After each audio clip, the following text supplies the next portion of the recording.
see where it goes from here. Thank you very much, Arturo. Thanks, guys. This will be an hour talk, so get your wine together, settle in. I'm going to try to go at a pace, but there's some visual aids. If you ever tune out, just there will be some colors to help you come back. And it's okay. It's okay. Feel, let it free. That's what this is all about. We're going to do a mental exercise. To be honest, it's going to be 80% philosophy, 20% design, but you will see the tie-in. So we're going to go into this. First of all, like talking about. I want to make sure that these are coordinated. Evenings at the Loft. You know, this is a sort of an evening presents. We're sort of evenings light, but we've done 10 of these last year on different topics, and they had philosophical connotations. I think that was the success of evenings so far, is that we step back on this topic and we look at the big picture. So today we're trying to bring that to a core of sort of like, okay, what is the philosophy of the philosophy? And how do we, let's talk about the deeper stuff and see if we can sort of build a community. Think of this as your local design salon. And what I want to do is kind of get the conversation going on an ongoing basis and deepen and create hierarchies and create structure of what we're doing and see if we as a community can understand what design is and what we're doing in all these different areas and all these different fields. And that's been sort of the purpose of these more concrete talks. And today we're just going to go as abstract as we possibly can. And see where we go, see where we take it from there. Gosh darn it. All right. The slides are, I'm getting used to it. So here we go. Philosophy really starts with the Upanishads, and it's, there's a quote of it very representative of it. As is the human mind, so is the cosmic mind. As is the atom, so is the universe. And what this is the big picture and the small picture, right? The big idea and us, the little guys. And so this really set the tone for philosophical thought because it was the first big idea in the world, or so history says, that sort of unifies, looks at Atman, the soul, the Brahman, the end goal. It sort of tries to unify us as people. And in Greece, in the Western Greece, there wasn't philosophy at the time of the Upanishads. It was the Trojan Wars, and you think of Homer and poetry and vices and virtue and gods, and there were sort of fragmented ideas of humanity, right? So what makes philosophy is trying to unify that whole. And historians of philosophy typically go with Thales being the first philosopher, and he said, water is the essence of all things. Well, big deal, right? What does that mean? But what he was getting at is he was questioning, like, what is the fundamental nature of reality? And he was the first guy that really pondered about this. Thales actually made big astronomical discoveries and sort of thought about deeply why water is the nature of all things, and he goes into it and he gives reasons. And other philosophers follow him. In Miletus in particular, in southern Greece, there was a few that talked about fire being the essence of all things, change being the essence of all things, air, and they all had their rationale, their thinking of why this is. And this set the trigger. But it was Aristotle who said, all men consider philosophy as concerned with first causes and principles. And this really nails philosophy really well. When you think about this, you think about the cost of the cost of the cost. You've got to step back, the principle of the principle of the principle. What is that thread that unifies everything there is about reality? And that's what Aristotle is getting at. Philosophy starts at the beginning of everything that can be thought of. And really, philosophy is at the core, and this is the context at which we're going to explore it today, is metaphysics. Not your New Age rocks, not your self-help books. They have unfortunately bastardized this word. But metaphysics in its classical term deals with two things. Ontology, what is the nature of reality, what is the study of being itself, as it is in itself. And epistemology, what can we know about that reality? Can we know anything at all? Can we get in touch with it? And so this is the framework by which we're going to explore how philosophy has evolved over history. And so this is going to be the key. If you get these colors and you sort of get what they're about, you're going to get what this talk is. So whenever you daze out, just think about these colors again. It will happen, trust me. So you're going to put reality at the center of self. This is the blue era. It's the longest era. It went on for 2,300 years, about that, 2,100. And it's sort of putting reality at the very center of it. Reality, these guys epistemologically believed that reality was at the center and it was knowable, we could tap into it. Self is sort of following reality and sort of gravitating towards it. The idealists from 1600s to 1900s, they sort of said, no, reality is not knowable. Reality is just probability. And so they sort of center on the self, on the mind, on us. And they said anything outside of us is unknown. It's probability, whether it's God, the immortality of the soul, free will. These are just probabilities. We don't know. And then we are in the post-idealist era, the craziest era of them all. We're 100 years into it. And it's really questioning everything. Being, non-being, God, creature, like it's all just a whoop. And sort of like outside of that, there is nothing. And that's where we're at, folks. And we'll see how we got there. So just remember, blue, realist, purple, idealist, and red in the post-idealist. Sort of the blending of everything, and at the same time, nothing. And so we'll frame this on a timeline, and this is how we're going to go at it. Like we're going to go a little linear, and sort of put in some major thinkers of each one, and trying to engage in the philosophy of each era. As designers, how many people here are designers? Raise your hand. Woo! Very nice, good. Designers, we do intent, right? Everything is about intentional. And so when you think about, these are the core foundations of sort of our ethics, why we think the way we are at core. So when you think about these eras, think about it how you as a designer with intent can apply this thought and how conscious you are about applying this thought. This is the very thing that drives you. So that's going to be the time, and so apply that, think about where you are and which area you belong and which areas you want to pull from as we go through this talk. And birth of design actually happened at the end of the purple era, the idealist era. And it's sort of like, it started there, but really it's all out red era stuff. And so it's just good to put that in context. That's when it's really blossomed. You can argue it started in the caves. There's a lot of ideas for that. But we'll go into why the purple era makes more sense as to its blossoming. And we're sort of at the peak of design. Design is really strong right now. Let's own up to that. And we're in the red era. So let's start with blue. So blue, as I mentioned, puts reality at the core. And it's realist base. A good example of this is Plato and what he called the forms, the absolute forms, in fact. So these were the transcendentals, as he called them. So for Plato, justice, beauty, truth, goodness, and unity were not just ideas, were not just theories. They were transcendent realities that exist in and of themselves. So when you think of justice, don't think of the justice you perceive or the justice Charles perceives. It's justice as it is. And so there is such a thing as justice. It lives on its own. There is such a thing as beauty on its own. And we're just listening to it. And so Plato called these the forms. And for Plato, just to put it in perspective, here's what he said on beauty. It is not anywhere in another thing, as in an animal, or in earth, or in heaven, or in anything else, but itself, by itself, with itself. Really driving that point home. Beauty as it is, in itself. That's what these guys were looking for. That's what Plato pointed to. And Plato had a whole hierarchy of how the forms work. So there were the transcendentals, and actually this is the right order. I should have changed the last slide, last minute stuff. But it's goodness, truth, beauty, justice, and unity. That's how he structured it. So everything about Plato was hierarchical. This is the hierarchy of the forms. Underneath would come the rational systems, logic and math. And then underneath, sort of us, our humanness, dogness, catness, the essences of the living things around us. And then souls, which were really what he thought of it is the image of the forms after we die. So after we leave our body, the souls are the image of us, of our humanness. So this is sort of a little bit of how he thought of these things as real, not just theories, not probabilities, but reality that we could tap into. And so the realists thought about us ascending into reality itself. And there were sort of two driving factors of how we got there. One, you had to be a virtuous man. So this took discipline. This took taking out the vices. This took working. Because if you're talking about tapping into goodness, you can't be a shady guy, right? Like it doesn't make sense. So it took virtue, but also took a reasonable process. The intellect has to ascend itself to tap into reality. And there were different types of transcendental realists. At core, this is actually called transcendental realism. This transcends us.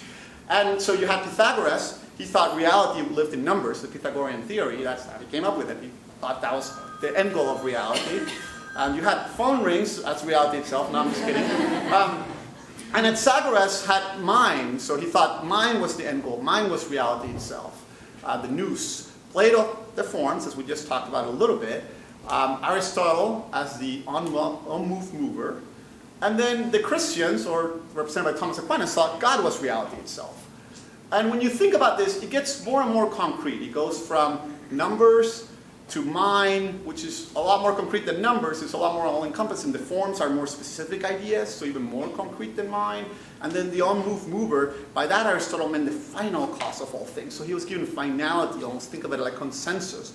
And he got further and further and further into the concrete. It wasn't like a change. It was just like the idea got evolved and ultimately placed itself in the idea of God. Now, why is God on its own? God is on its own because God is not an essence. God is not a bunch of things together. As the Christians thought it, as the realists thought it, God just is. Existence, pure existence in and of itself. So you think of God as a standing, we're not part of God. God is in himself. So the realists look to understand God as he is in himself. And the way they would think of us is we are just projections of God's, like God is projecting us, and God is projecting us into nothingness. And we're just images of the great idea that is God himself, and we're just holograms. We're not part of it.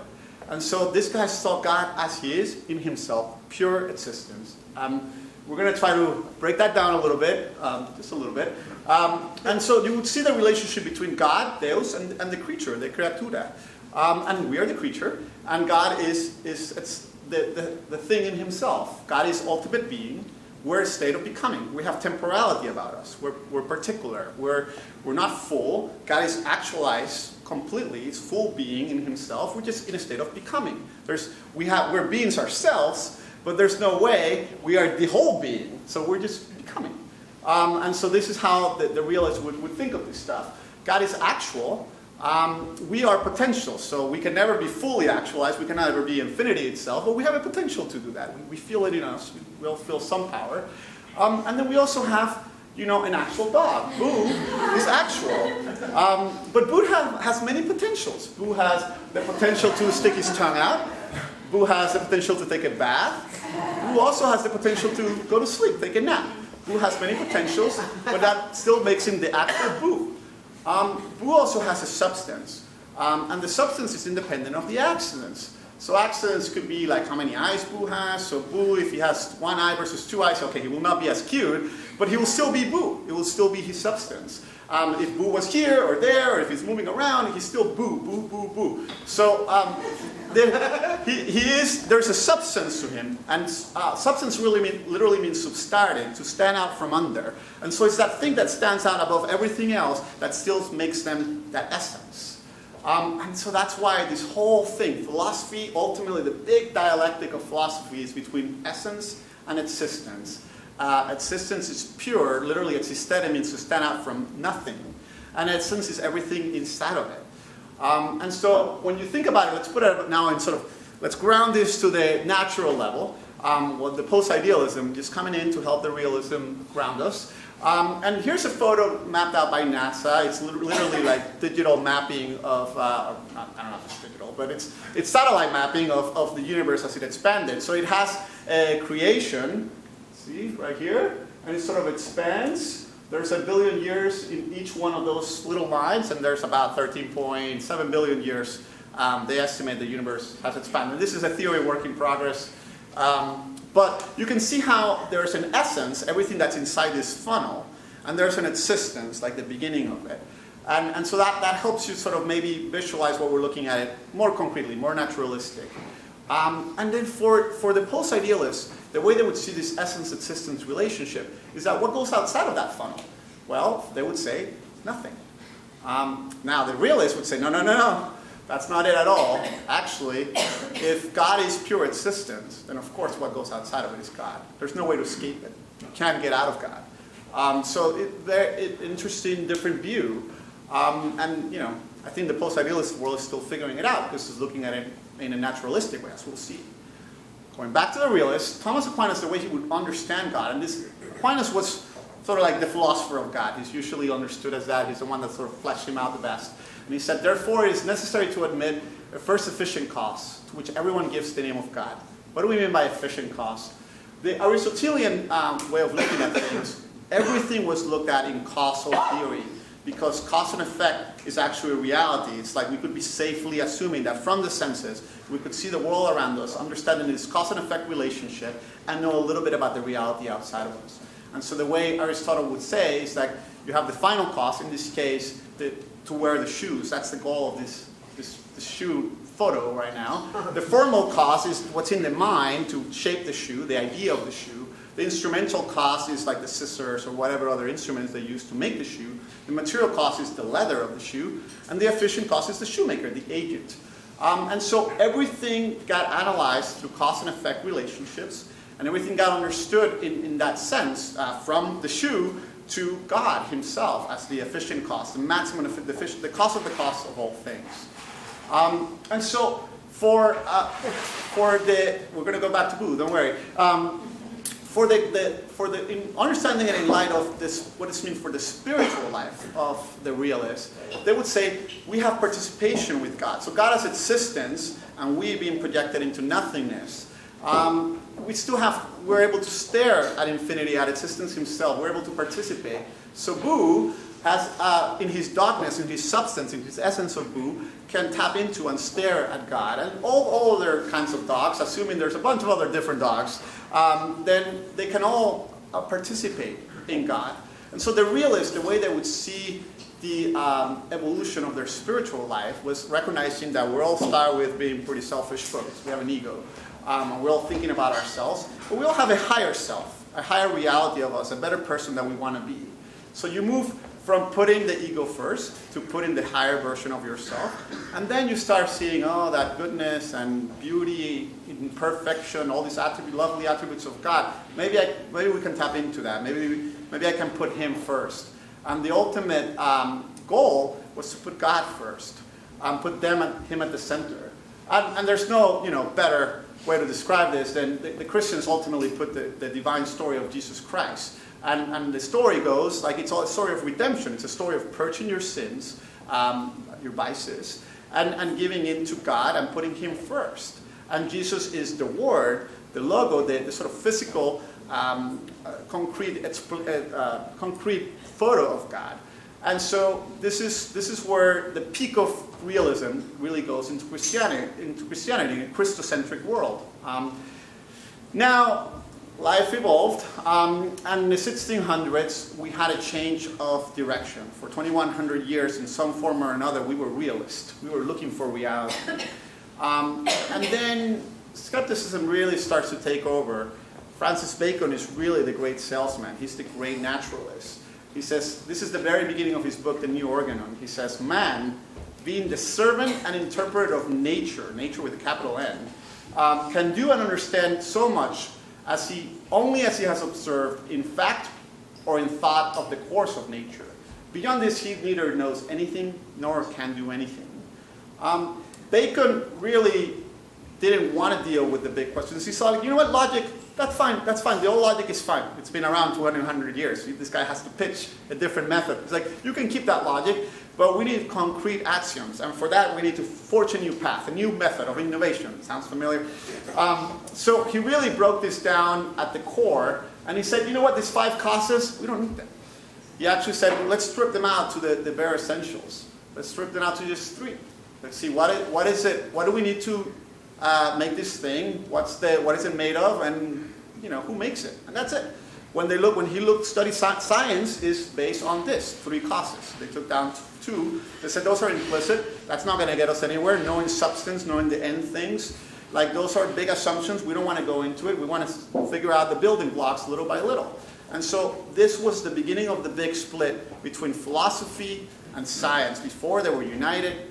Science was the philosophy of nature, and now it's like, let's start a new branch of thought. Let's not think the big questions, let's not ask the big picture.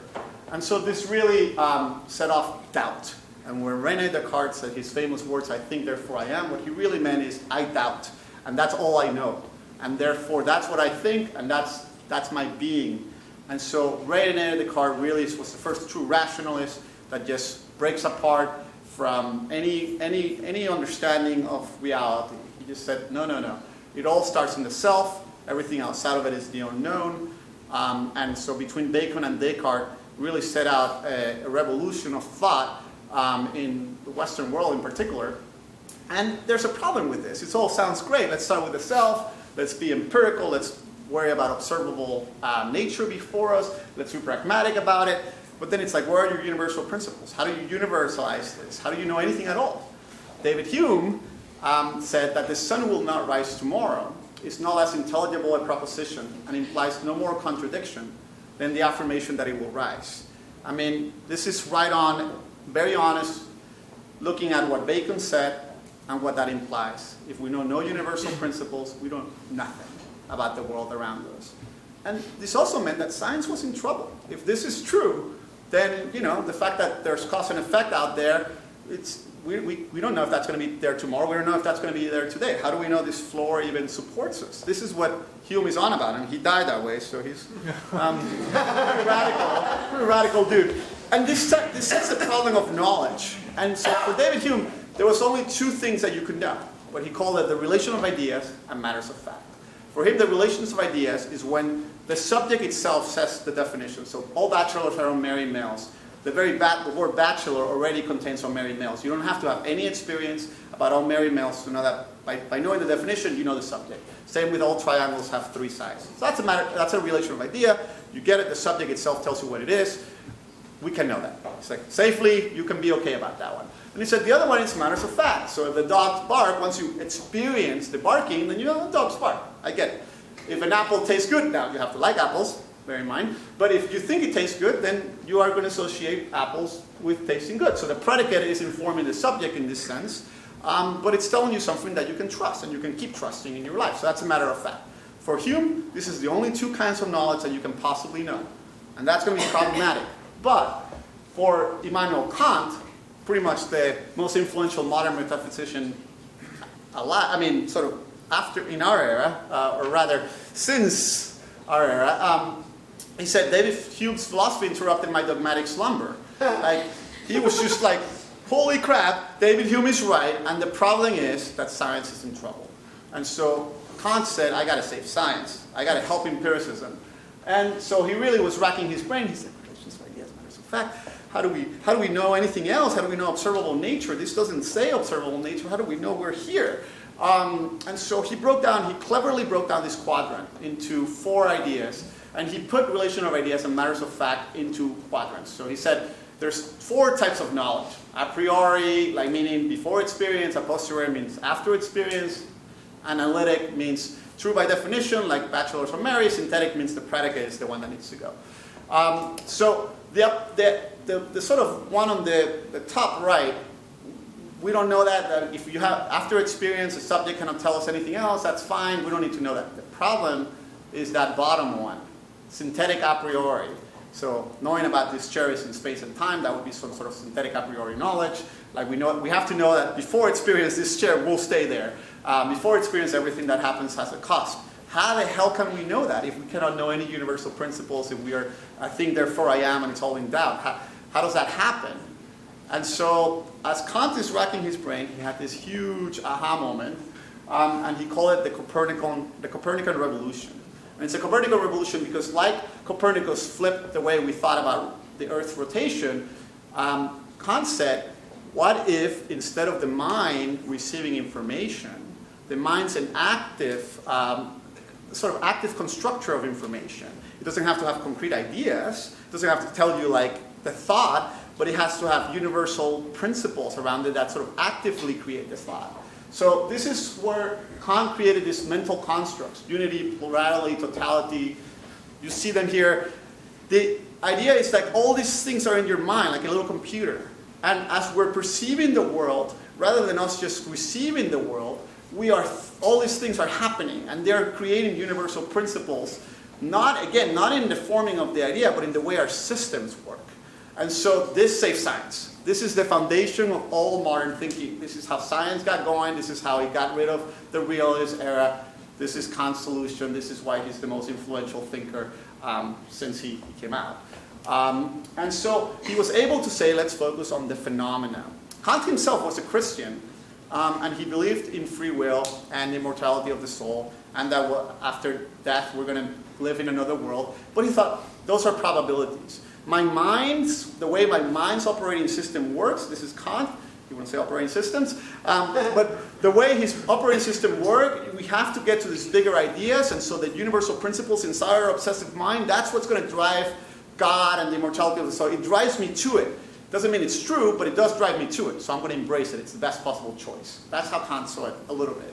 And so it allowed us to focus on phenomena.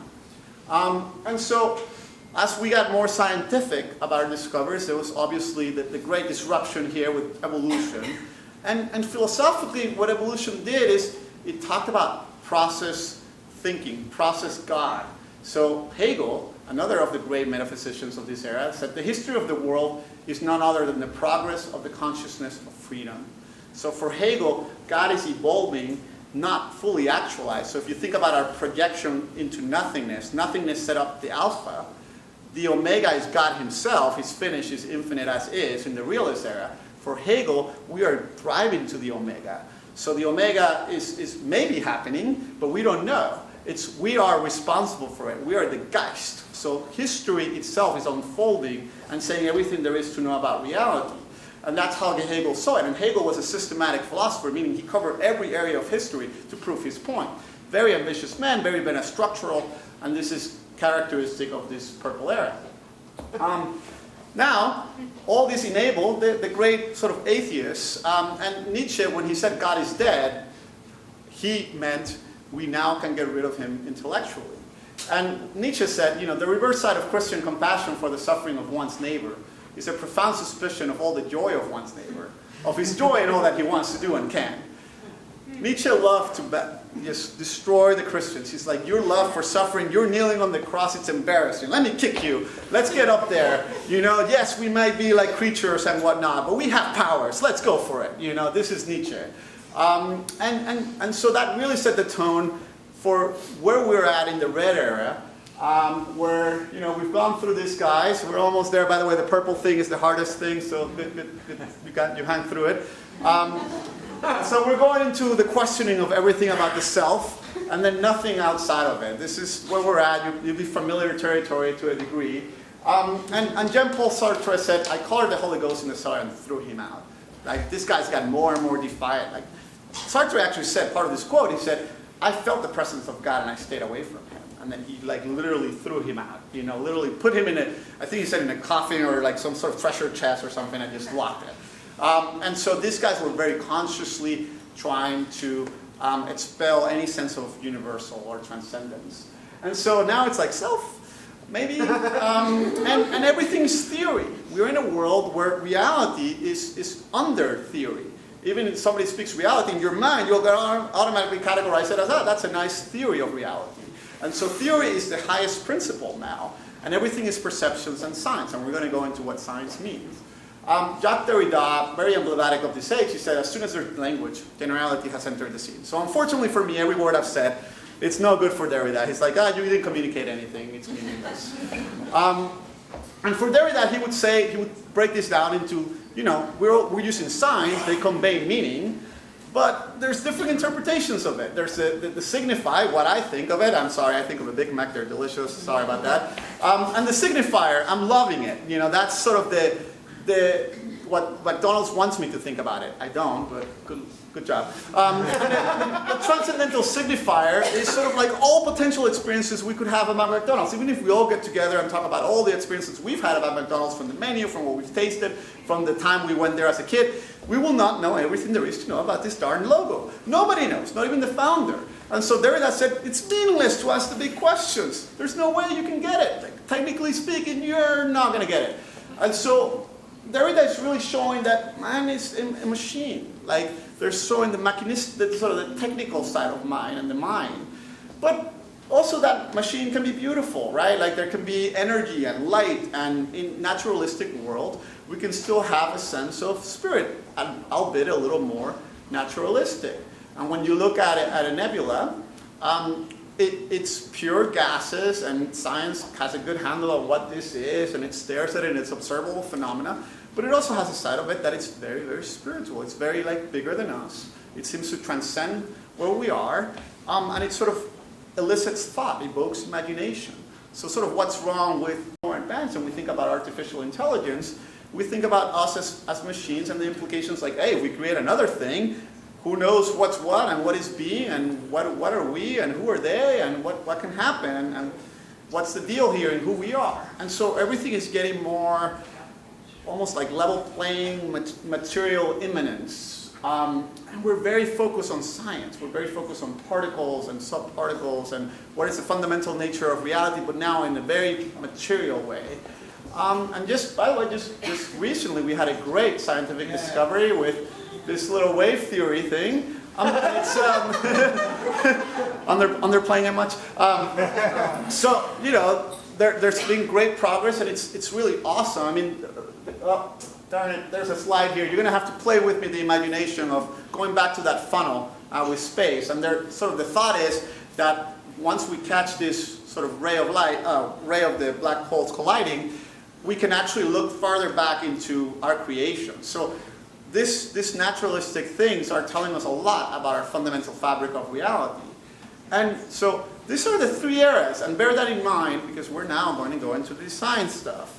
And for designers, we walk into a very scientific era. And so Herbert Simon said, the proper study of mankind is the science of design.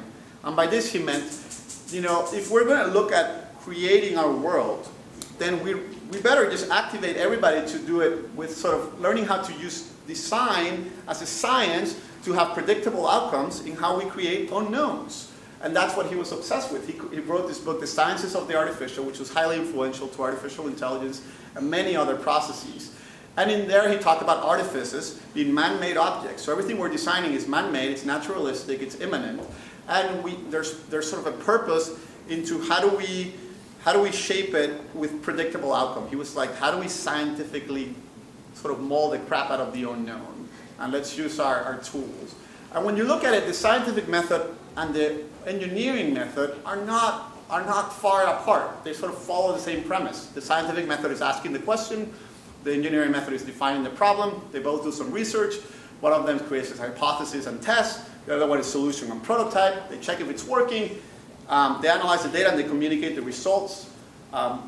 There's some lines that should be darker, so ultimately it goes back, right? We all know this because it's also the design method. And so the design method is really anchored on science and makes sense. It was born out of the era of science at its peak. But it's born around here, just for context. And people anchor it, as I'm reading all these design theories, they anchor it around the industrial age. As I said, you could probably pull it back because design has always kind of been there. But the reason is, you know, it sort of set the tone, the conditions necessary for it to go en masse. So you think about the locomotives and the things getting mass produced and design which is needed to solve more and more problems that were previously unforeseen. And so design is, unlike science, design is trying to paint a picture of how things ought to be, not just how things are. So it's not just trying to do observable phenomena, but it's trying to paint an unknown. And so one of my favorite definitions of design, and what is design is a fascinating question, but this guy breaks it down after lots of papers, and says design is the intentional solution of a problem by the creation of plans for a new sort of thing where the plans would not be immediately seen by a reasonable person as an inadequate solution. And what he's saying is there's intent, there's a problem to be solved, it's a new thing, it's not something that we can predict, and you know, a reasonable person would say, yeah, that works. So these are also the things that a designer has to deal with, but this is a lot of stuff, especially that new thing and the fact that it has to work. How do we repeat this process? How do we make this process scientific? And you have somebody like Raymond Loewy, and he shows you how many problems there are to solve, how different this guy did like a NASA station, he did locomotives, he did like 1 million logos, fashion, you name it, he was involved in it. So Raymond Loewy, designer, Raymond Loewy, genius. How do we make more of him? How do we solve more problems? Because we need a lot of Raymonds. There's a lot of problems to solve.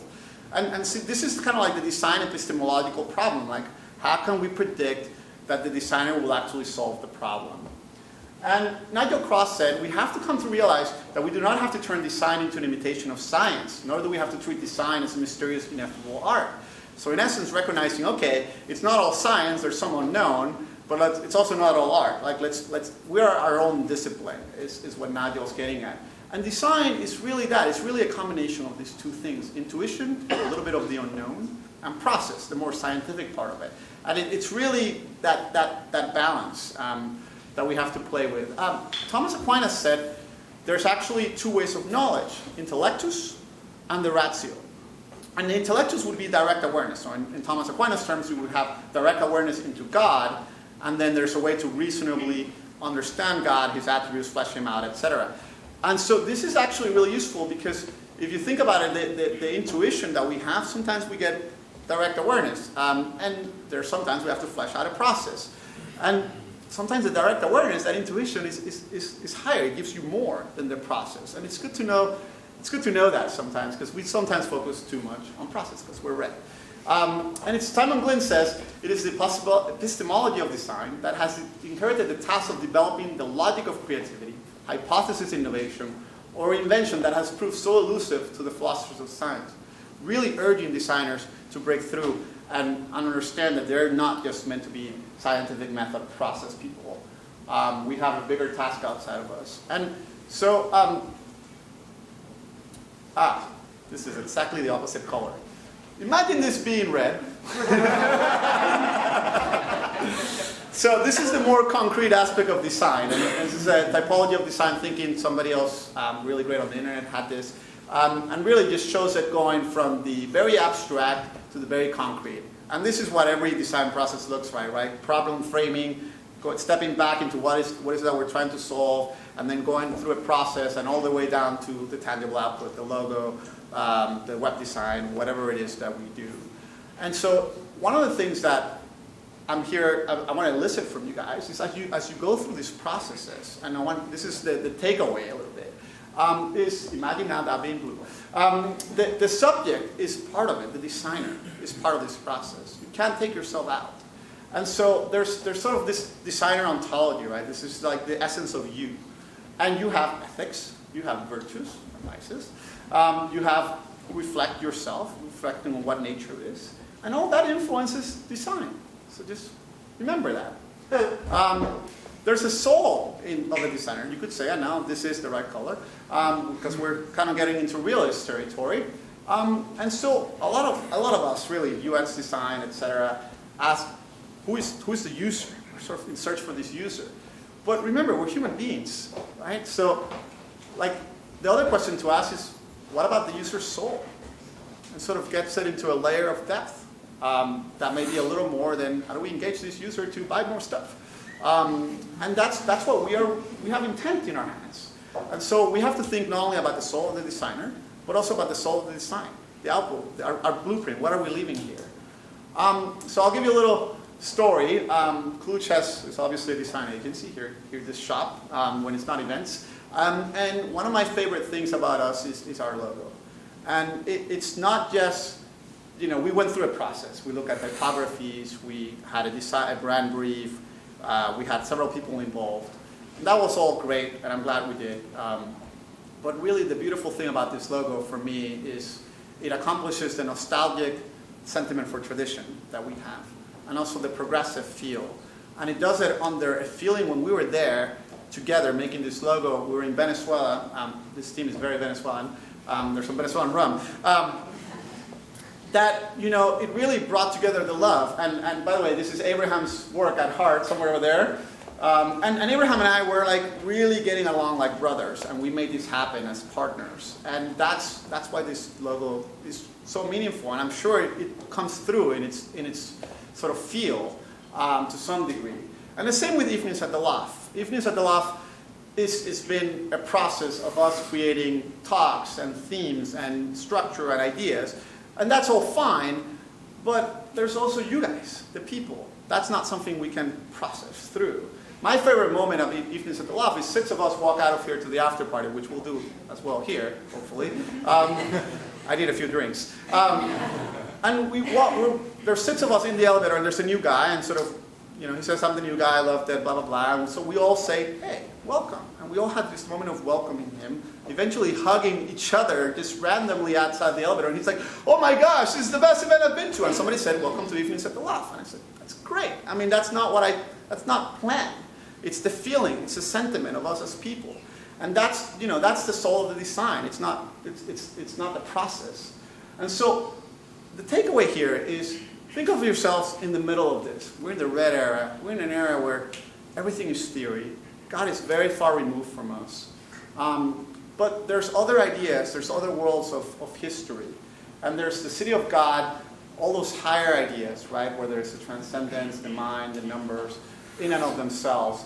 And then there's the city of man, the metastructure, the part that is trying to drive the self and trying to anchor universal principles around the self. And we are in the middle struggling with what is what. And so the more you look into philosophy as a designer, you can find further and further intent from it, because it unravels this stuff and it kind of really fleshes it out and breaks it through. So I hope I've inspired you a little bit to think about philosophy, take it seriously, and don't think that we're just a bunch of old men smoking a lot of pot, although sometimes we do that.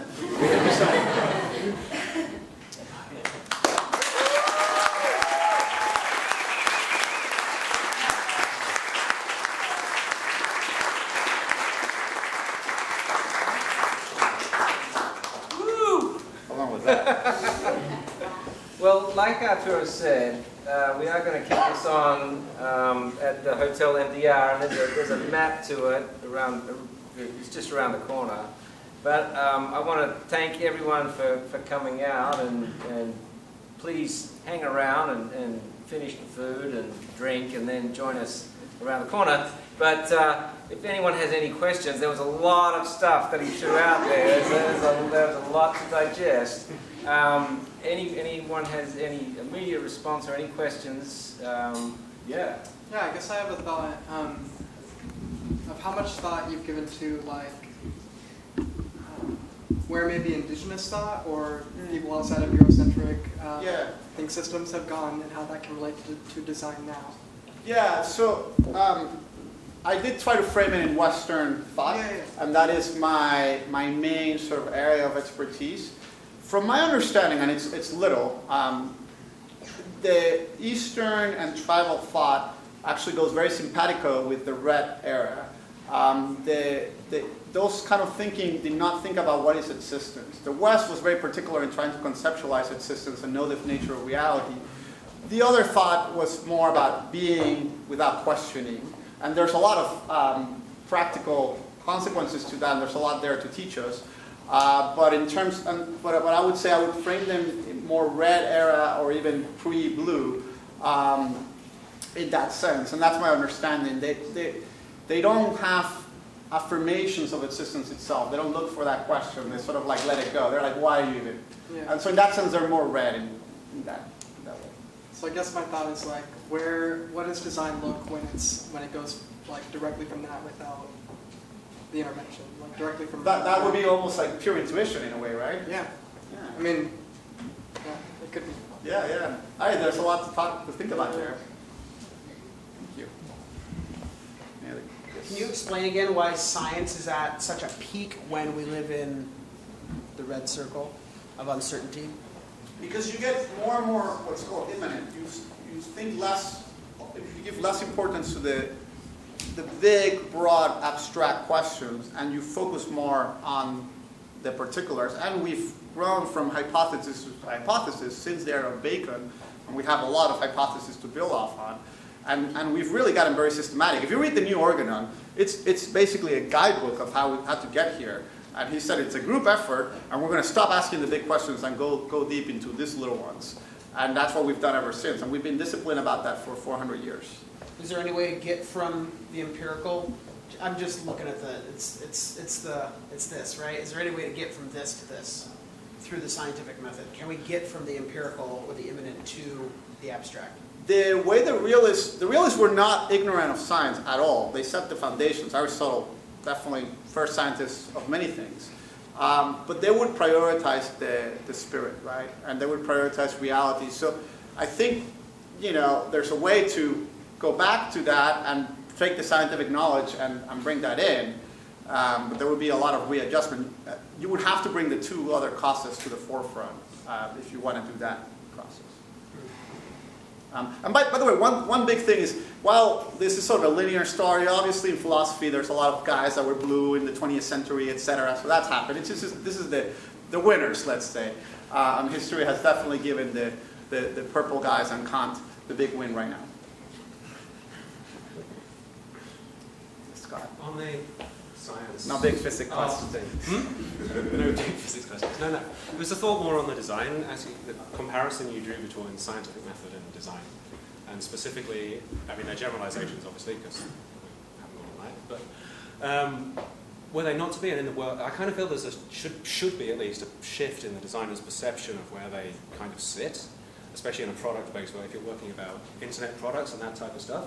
Because I think that's a lot more science than you're giving it credit to. And I think you're also underestimating the amount of passion in the people that actually drive science and how much of an art that actually is and how gut-driven the theoretical physicists at the edge of things are. Scientific method is how you get everyone else to think you're not an idiot. Yeah. Not how you come up with the concepts. But it seems if you're iterating, really, you have their designers come up with solutions and scientists come up with theories. And I don't think that's, certainly in the internet world, true. I think at that point a designer is coming up with a theory of a design which they expect to work in a certain way, but then you have to be as reactive to that from the data that comes in as anybody else would in terms of a theory in science or anything else. No, but I mean, I would say that at least in my mind, which is different than what transpired.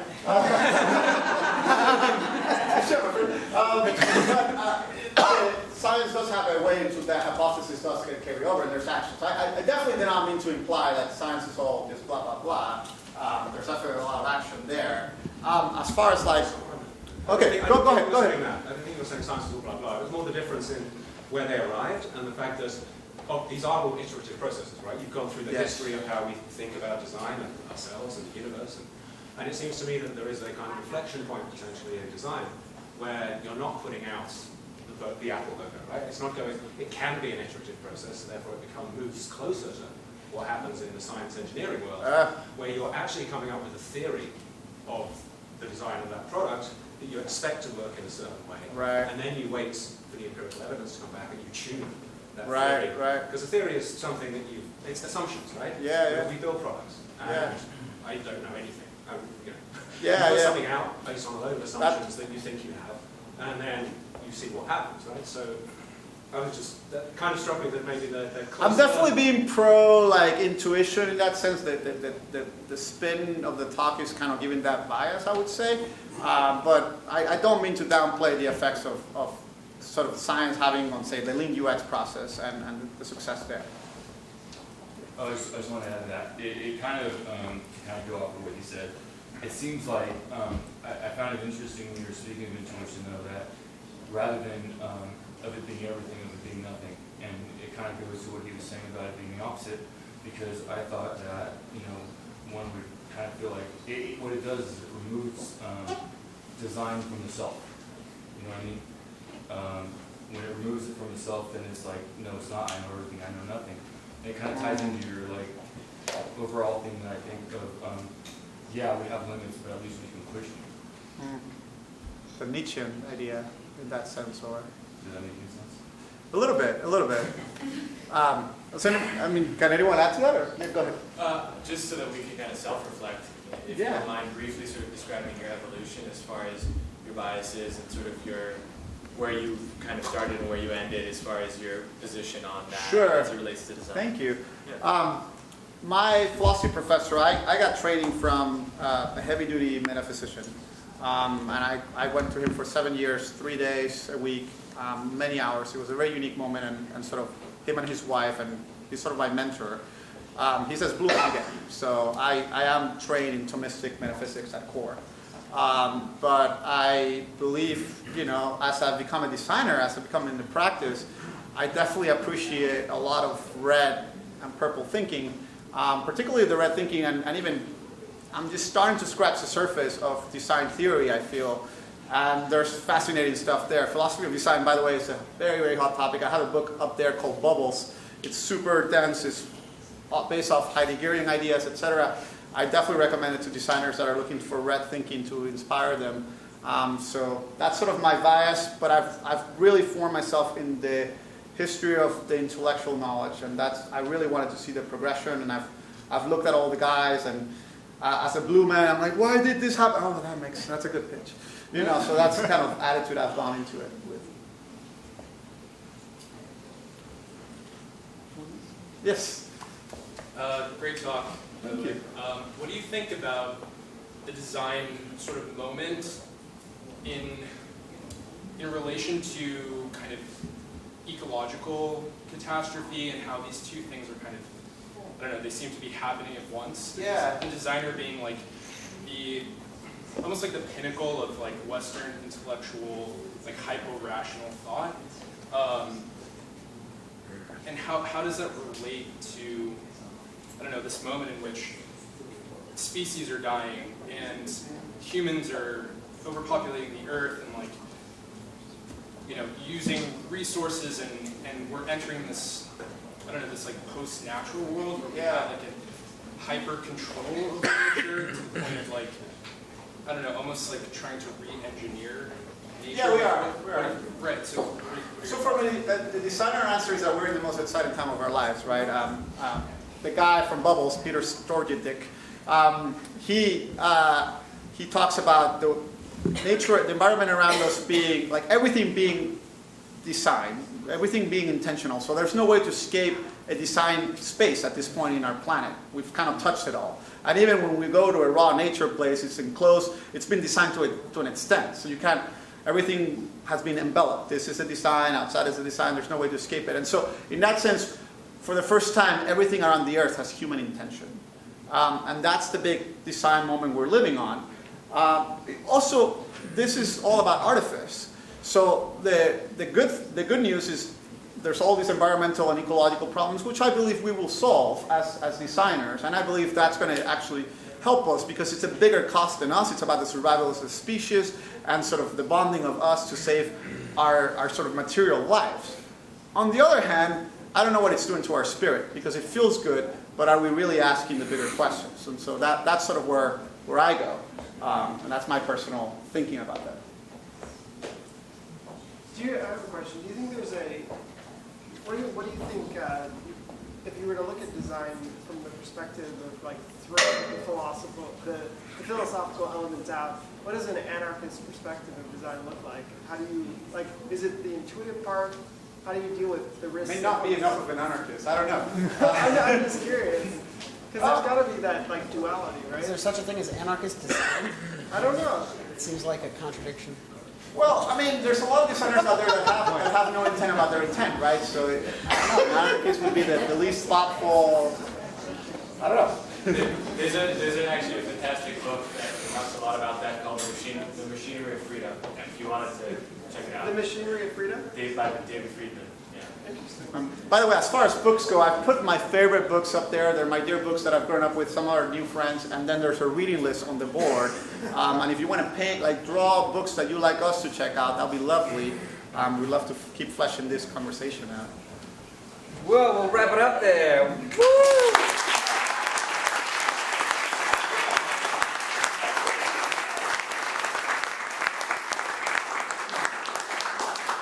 Please stay tuned for more evenings at the Loft. I think we're looking at a once a quarter cadence, but Arturo is also curating business matters with AIGA, and we're also talking to Herman Miller. We might be doing something with them. We love the fact that you sat through and listened and were engaged and the conversation.